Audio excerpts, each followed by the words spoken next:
Hello YouTube, this is Pop Prime back again with another Retro Reissue review. Today we are looking at Decepticon Headmaster Mindwipe. Just like the previous reissue of Decepticon Skullcruncher, this is an unofficial reissue of the character.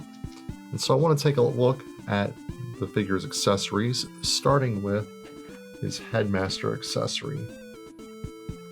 And as you can see, there's lots of nice sculpted detail. The figure looks great.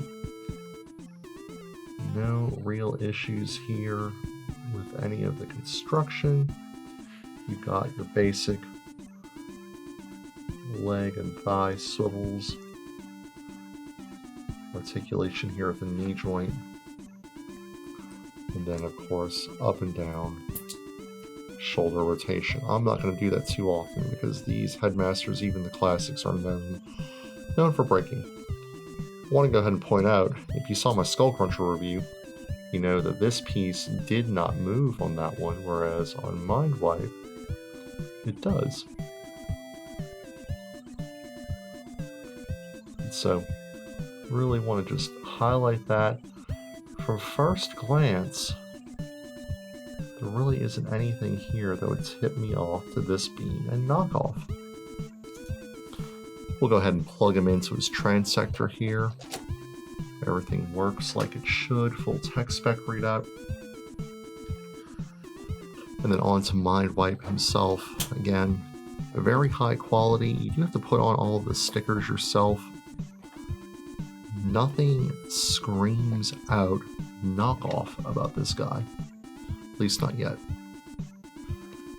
And just for comparison, I'm going to show you him interacting with Brainstorm's Headmaster there. And Brainstorm, he was a smart guy. Intelligence and speed were Brainstorm's stats, whereas Mindwipe, not so much. It's just an average bot. To transform, we're going to close up his chest, remove the Headmaster. We're going to go ahead and collapse in the wrists there. We do have full shoulder rotation, and because of transformation, you get this weird midsection rotation as well. This is one of the first points where you're going to notice the knockoff versus the regular toy, and that's that the weapons, a lot like Skullcruncher, are really tight going into this peg. The weapon itself does look great. Again, first appearances, I wouldn't know any better. We'll collapse that fist in and rotate the front parts of this robot forward. You also get some shoulder rotation here due to transformation. We'll flip his wings out and rotate everything here backwards.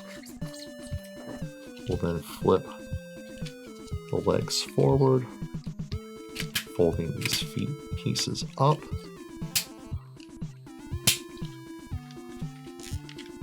Fold the tail back.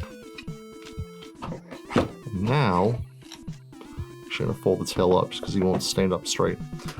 This is where you're going to notice some differences between the original and the reissue. The cockpit here really is a tight fit. I can't get it out with just my hands alone. Get a little ballpoint pen and just wedge it in there. Finally moves.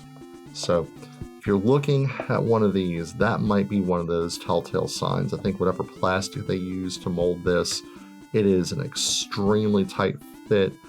Outside of this review, I'm probably not going to be transforming this much because I'm worried this cockpit is going to wind up breaking. But you fold that down, you fold the bat head up.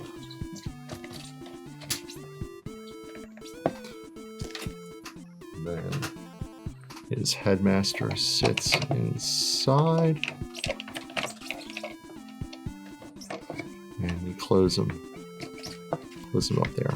I'm not going to snap it closed. much like Skullcruncher, there is no weapon storage here for this weapon, so he just hangs out on the side. And before we go into a comparison, I'm going to go ahead and let you guys know that as a kid, I always wanted a Soundwave, but I never had them. So I would always pretend that my Mindwipe was Soundwave.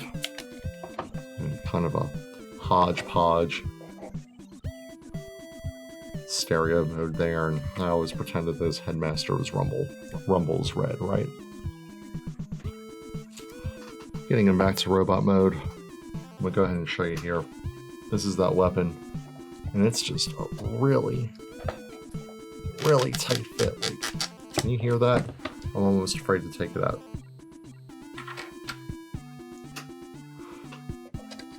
Plug his Headmaster back in, and we're going to look at him side by side with Autobot Brainstorm. Good height, everything seems to match up. Brainstorm and Mindwipe are both about shoulder to shoulder.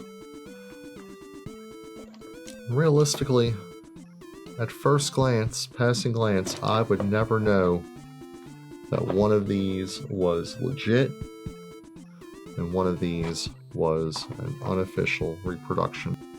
Certainly these are as good as any of the G1 reissues, whether they be the Walmart ones or the commemorative series. Just to check, I'm going to go ahead and pull one of Brainstorm's guns and see how they plug in. It's Mindwipe here, because they should be the same size. So I don't know if it's the weapons that are the problem or the hands, and it's actually tough to get this weapon into Mindwipe's hand here. So I think these hand pieces are just a little bit smaller than a traditional Headmaster should be. Let's see.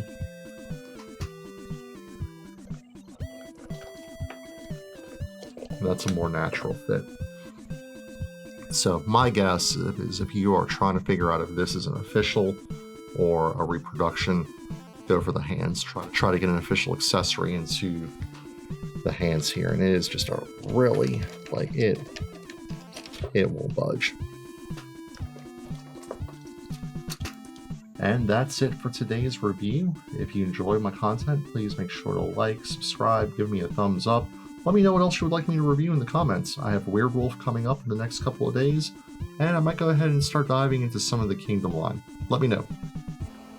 Until then, till all are one.